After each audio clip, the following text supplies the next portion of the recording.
this ward here. This is to okay, let me explain what I'm gonna do first of all. In this first game, I'm gonna basically talk about every single ward that both of these teams place, talk about why they placed it and why it's a good ward, and then after that, I'm going to kind of just go through the games like 1 minute at a time, so like take a snapshot every minute and be like, okay, what's happening right now, how is the vision affecting this game, what kind of vision does each team have set up. So Bengi started the game with one ward, which he already placed. Everyone, by the way, started with a warding totem. And who else started with a ward? I believe Mata started with a ward. Yeah. So Mata placed his ward up here in the river, and the purpose. Oh, by the way, Tuzaki, can you make sure that like the full screen is actually working? It's not just a black screen. Is it working? Because I've had issues with that before.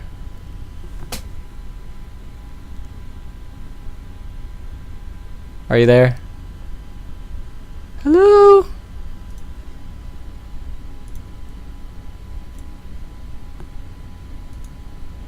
Okay, it looks like it is. Yeah, it is. Okay. Good. Anyway, okay, so Mata placed this word up. Ah, that was loud. Full screen is working. Okay, so Mata placed this ward up here. The purpose of this ward is to actually scout SKT their lane setups. So right now they actually see Mundo top, and it's pretty safe for them to assume that Mundo is going to... Okay. It's pretty safe. Stop it! It's pretty safe to assume that Mundo is going to stay top. So they are setting up their lanes according to that. I actually don't think that that's the way it ended up working out. Yeah, it's not. But, you know, Samsung doesn't mind either way. This just does give them some early scouting. It definitely stops some early invades that SKT could do on the blue here. And so let's go ahead and fast forward about 30 seconds. Okay, so everyone's trinkets come up. SKT places 4 trinkets immediately. They place one right here, and the purpose of this is, I don't actually know what that would do. I guess you know, because this isn't an ideal ward, you would ideally want it further out here. This is more of a defensive ward. So this ward is mostly to protect against ganks, see where Olaf is. This ward here, like if you actually look at like the full spread that they do, they put wards all along the river. So SKT, rather than talking about every individual ward, let's just put it that way. SKT are just saying that they want to see, no matter where Ozone goes, they can't get onto SKT's side of the map without SKT seeing. So, and actually this ward that Mata placed early on actually becomes important because they know that impact is up here, and he's going to stay here and then recall and go bottom later. So this keeps a disastrous gank from happening. So Piglet actually saves his ward for a little bit.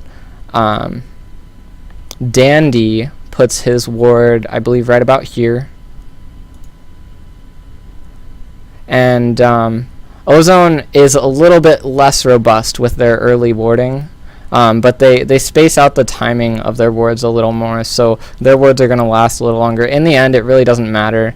I actually like what SKT did because it allows their trinket timers to be lined up with each other, so whenever one trinket is going down, like all of their trinkets are going down, and it allows them to kind of just light up the map all at once.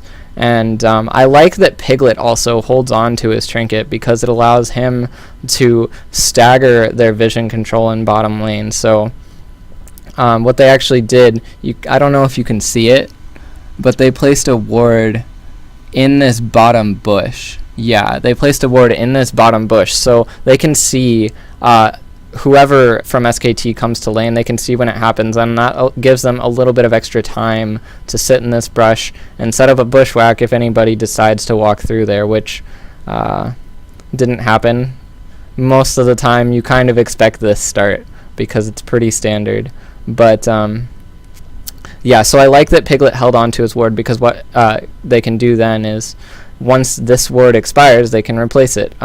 So in bottom lane, if you just stagger your wards, you can always have one down because of that 120-second cooldown, whereas it only lasts 60 seconds. And Impact, just because he doesn't need to be in the bottom lane, like against Vayne and Annie, he doesn't really need to do anything. He's harassing up here in the top lane, but we're talking about wards, so they actually see him with this ward. You know, he's standing on a ward here. And they actually, I guess he walks through to the lane. I don't really know what they thought they would accomplish there. I guess, you know, they wanted to try and cheese maybe with Piglet and Mondu, but that's not really going to work either, because obviously they would have already showed up to the bottom lane. I guess they might show up a little late helping Bengi, but they wouldn't show up that late. You know, basically what they wanted to do is just be like, okay, Impact, you have teleport, you know, you have some time, let's just, you know, try and set something up while you're not able to farm anyway. So yeah, Faker does some crazy stuff, gets some damage trades, good for him. Okay.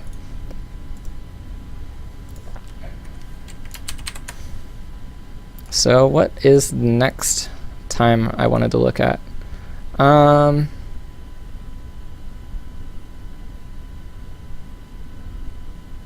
Mata.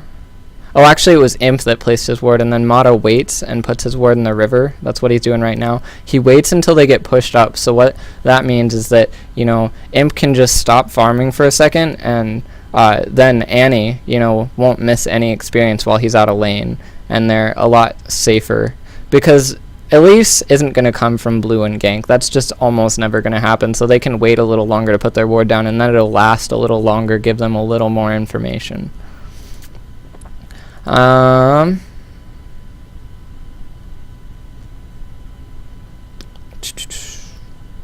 Yeah. So, Looper actually recalls, because, I mean, he's in the same situation as Impact. He can't do anything right now, and he has just enough money to buy a ward, so he buys a ward. Wards are really good, guys. You should buy wards. So he buys a ward, and actually this is going to become a theme. Almost every time, until Ozone falls really far behind and they just can't afford it anymore, almost every time a player goes back to base in this game, they buy at least one ward, often a vision ward and a regular ward, if not more than that. So, and they use them too. They use them very effectively. So I'm going to point that out in this first game and stress to you as much as I can that you should buy wards every time you go back to base. If you need to wait and kill like 1 or 2 extra minions before going back to base so that you can afford a ward, you should do that, you know? Like, wards are really, really important. Really, really important.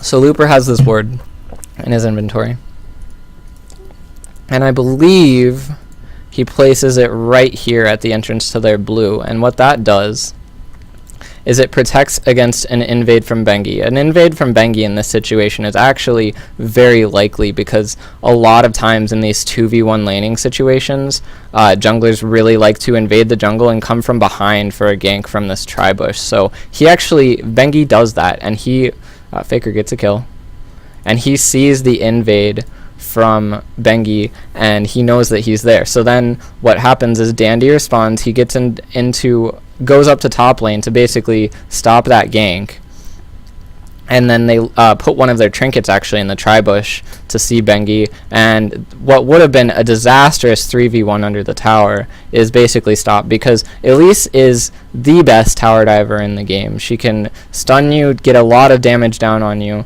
and then you know, once she takes just a couple hits, not very much damage at all from the tower, then she can repel up and re-aggro the tower to somebody else.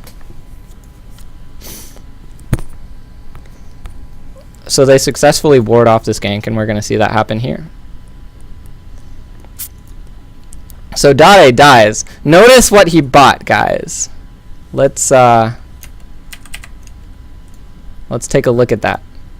Dade, full screen. Dade bought a ward. He died and he bought a ward. He had just enough money for a ward, so he bought a ward, guys. Guys, wards are good, guys. Buy wards. Okay. No, enough of that.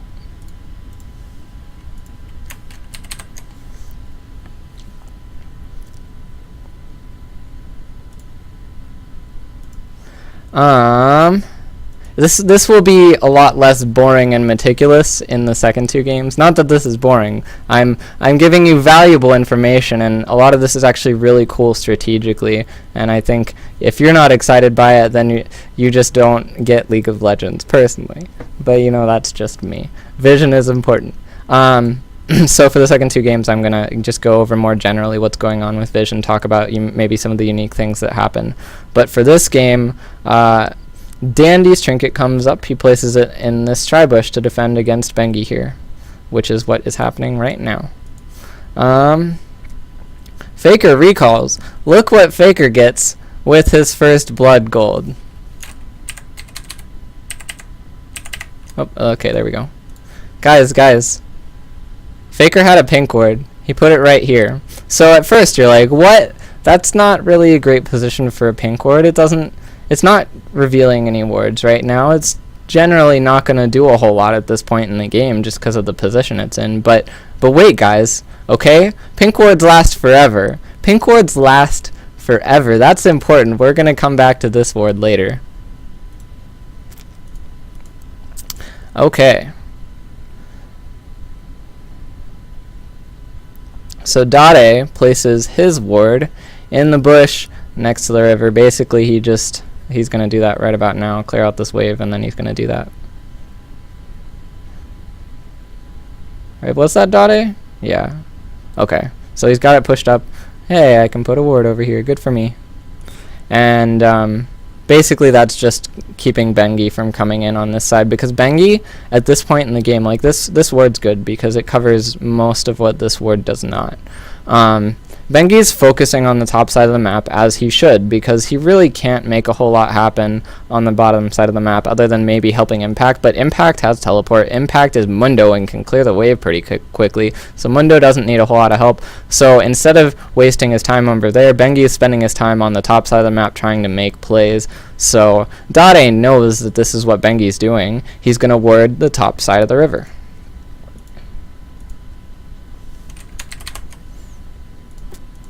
Alright. So, Piglet at 58 minutes. So let's give it a minute. Or let's actually fast forward to it.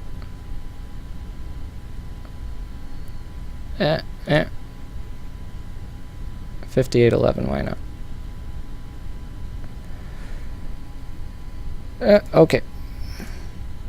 Piglet in this top lane just puts his trinket ward right here. Basically, he just doesn't want to spend so much time walking way out of lane to put a ward down deep in the river. And Dandy, you know, can't really go over walls or anything, so it's not like he can take them by surprise. He has to walk all the way past this ward, giving SKT plenty of time to react. It's not the ideal position, but it works, and he's using his ward, so good for him.